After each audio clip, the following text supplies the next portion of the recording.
Welcome everyone to today's Explainer. We're diving straight into a totally hidden, highly physical supply chain that's quietly fueling the digital AI revolution. We usually talk about the race to build artificial intelligence as if it's all happening entirely up in the cloud, right?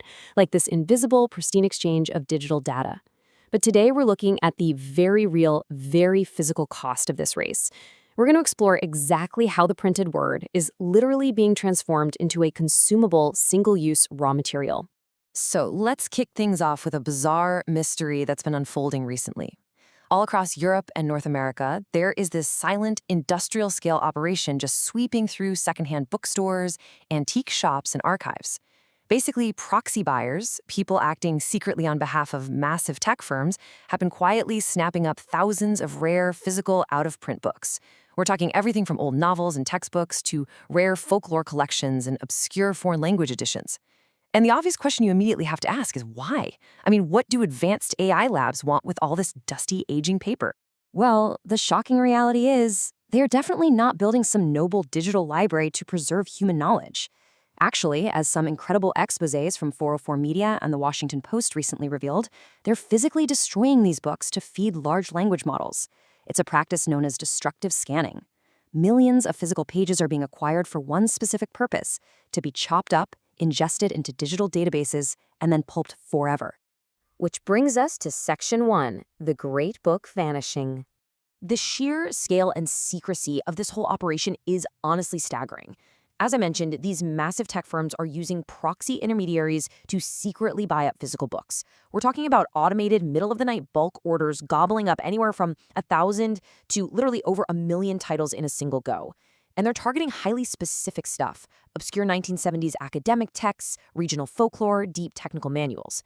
The impact on the ground is wild. One independent bookseller actually reported that in a single month, their sales jumped from a standard 20 books a week to hundreds, almost entirely made up of these obscure out-of-print titles. Since many of these texts only exist in a handful of surviving physical copies, digesting and pulping them means permanently destroying unique physical records of human history. Once they're gone, they are gone for good.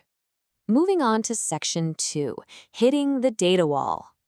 So why this sudden, desperate appetite for antique paper? Well, it all comes down to a massive structural crisis in modern AI that the industry is frantically scrambling to solve. You see, over the past 4 years, AI companies have aggressively scraped pretty much the entire public internet to train their massive models.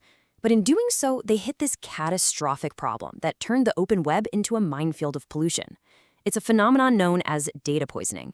Basically, when you train a new AI model on the output of an older AI model, the quality degrades extremely fast. And since the open web has become utterly saturated with AI-generated junk, tech companies just can't trust the data they scrape online anymore. Because of this, AI labs are fleeing the open web. And it's not just the AI junk either. Major publishers, news sites, and social platforms have legally locked down their digital borders, heavily suing AI firms for scraping their copyrighted text. So where do they go? They turn to pre-2022 physical books. In the AI world, this is considered premium data. Why? Because it's professionally edited, it's rich in complex thought, and most importantly, it is guaranteed to be 100% human-written. In fact, data brokers like ISBN-DB are now openly marketing these book databases to AI labs with the specific promise that they are structurally guaranteed to be completely free of AI-generated pollution. It's like gold to them.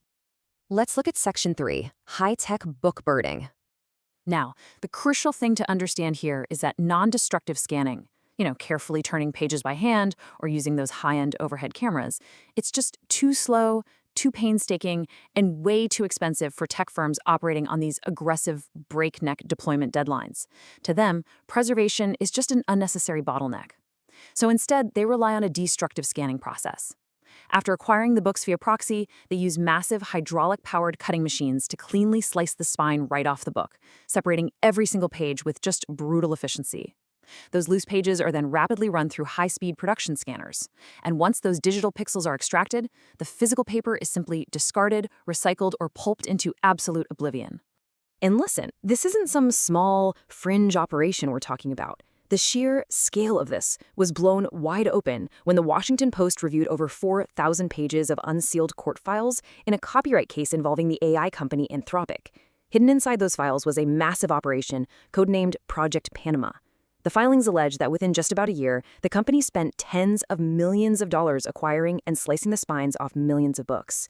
Ultimately, a U.S. judge approved a massive $1.5 billion settlement offer from Anthropic to publishers over these exact practices. Yeah, you heard that right, $1.5 billion just to keep the data flowing. Now, you are probably wondering how on earth this kind of physical destruction is even legal in the first place.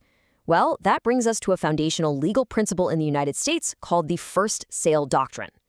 Under U.S. law, the rule is incredibly simple. Buy a physical copy, do what you like with it.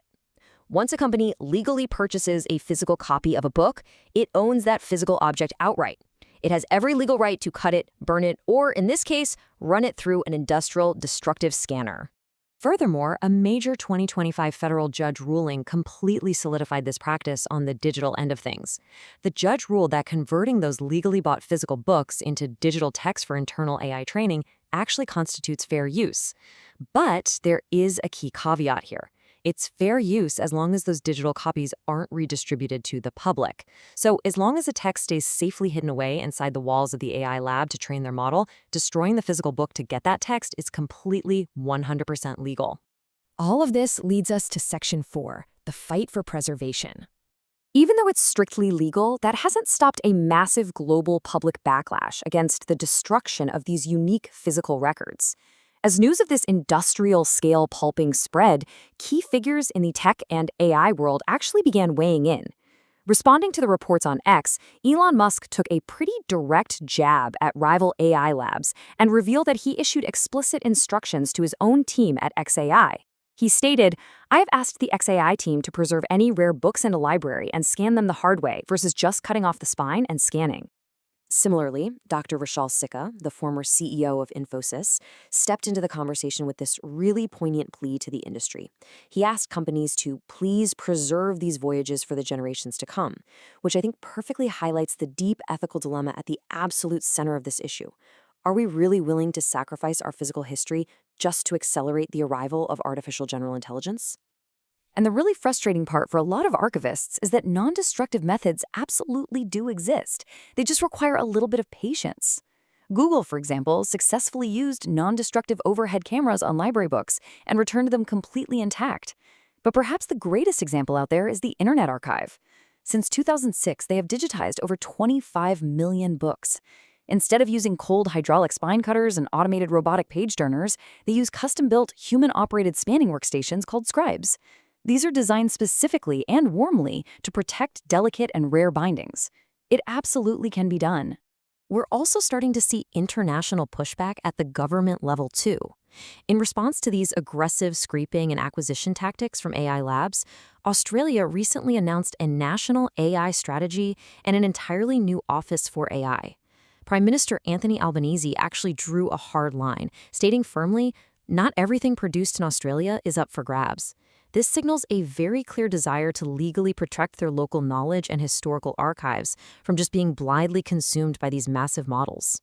So we've seen today how the race to build the machines of the future was supposed to elevate human knowledge to entirely new heights. Instead, in this bitter twist of irony, it has revived one of history's oldest tragedies, the destruction of the physical archives of human wisdom. As AI companies frantically search for clean, human-written text to overcome the data wall, our obscure, rare, and antique books are paying the ultimate price, leaving us with this final, absolutely critical question to ponder. Will regulation step in before the world's real libraries are pulped into training data? Thank you so much for joining me for this explainer. I encourage you to keep questioning the world around you, and I'll see you in the next one.